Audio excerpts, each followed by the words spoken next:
Before I start this episode, I want to say this clearly. My husband is 100% supportive of me building this studio. He has been encouraging me to build out this studio for over a decade. He has been encouraging me to get over my scarcity mindset for over a decade. He has reviewed proposals, given feedback, helped me tweak logos, pushed back when I needed it, and even when I didn't think I did. He is my biggest supporter, and he has been from the very beginning. You can be supportive and still have growing pains. That's what this episode is about. I wanted to talk about the tension that arises in a marriage when someone is building a business, because it is real. And I have yet to come across somebody talking about this online, so I decided to. If you're new here, hi, I'm Magnolia, a Catholic wife, homeschooling mom, and graphic designer, building a branding and editorial studio during the margins of my day. I used to think I missed my window. I'm building anyway. This is In the Margins. And if this resonates with you, I'd love to invite you to subscribe and join me on this journey.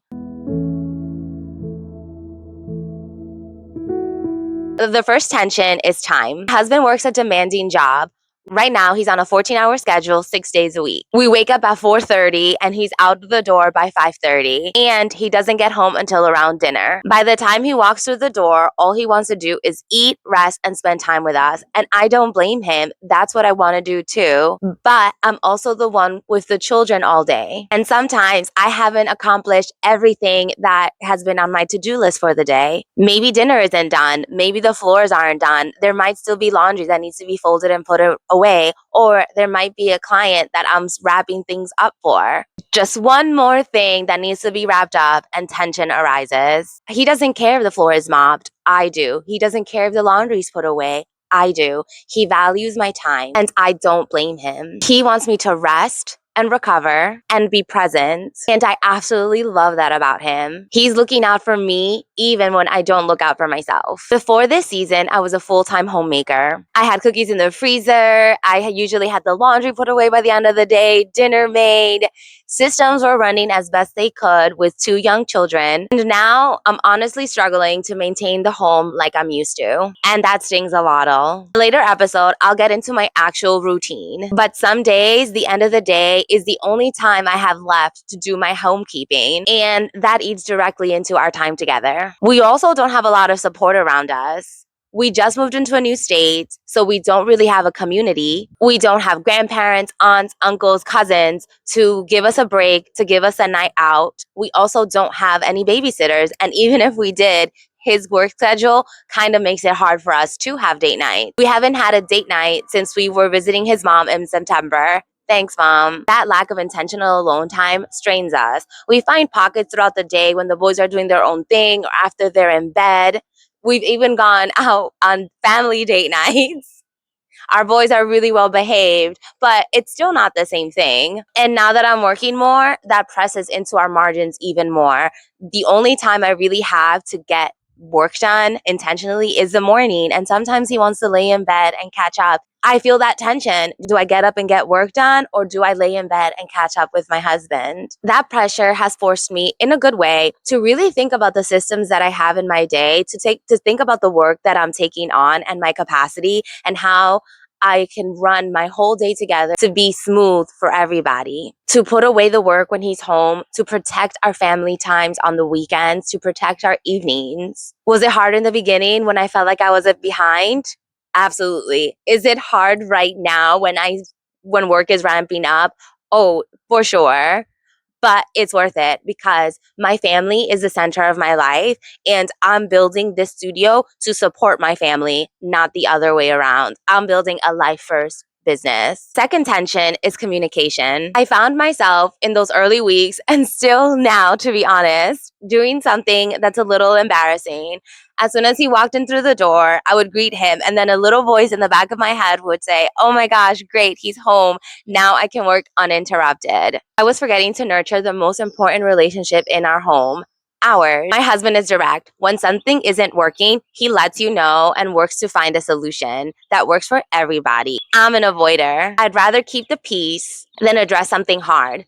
But I've learned over the years that that's a fake peace. The issue lingers and resentment builds quietly underneath. Those first weeks, he's had to remind me that he matters too. he still has to remind me sometimes. And I actually really do appreciate that because I never want to take him for granted. He does so much for our family. And the fact that I am able to stay home and build a business without having to worry about the finances is such a huge relief and allows me to build this intentionally and at a pace that works for our family. And it's because of him. Now that I'm on my phone more, networking, scripting, posting, I sometimes take his presence for granted in a different way. We'll be out with the family and I'll drift into my phone and assume he'll watch the children. He's called me out on that too. He works in safety. If he needs to be fully on, he needs to be made aware of that. And it's not this whole, well, he's a grown man, he should know. It's not about that. It's about respect and making sure that we're on the same team at all times. He communicates clearly with me, and I need to do the same with him. This applies to the home too.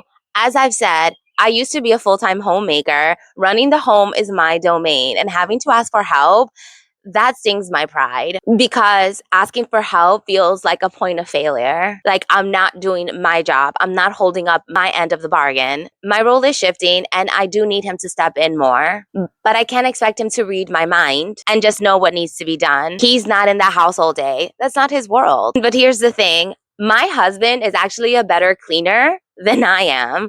He does laundry better. He's better at organizing. He was trained and raised better than I was, with higher standards in terms of homekeeping. He's more than happy to jump in. I just need to ask. And he has jumped in even without me asking. Just about communicating. Hey, babe, there's a load of laundry. Would you mind helping me put it away? This tension is making me a better communicator than I have been my whole life.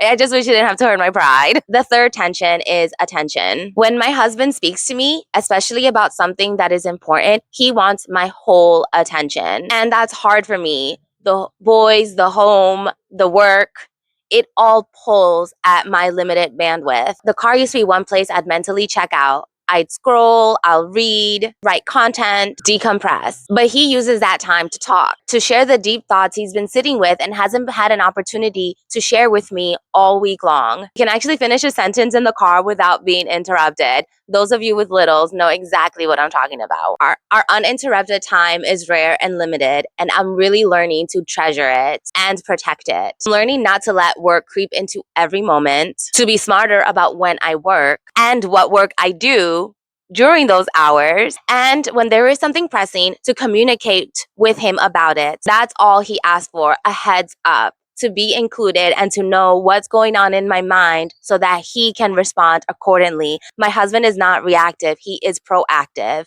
I am reactive and I'm learning to be proactive, and it's helping our family, our home, and my business all at once. We will always have tension in our marriage. Financial tension, the way we raise our boys tension, how we spend our time. We are two people, after all, with our own goals, dreams, visions, coming together to form something greater than ourselves. Do you struggle with similar things? What growing pains has your marriage experienced as you've built your business? Tell me in the comments. I'd love to know. I'm not alone in this. And be sure to subscribe so I'll see you next week in the margins.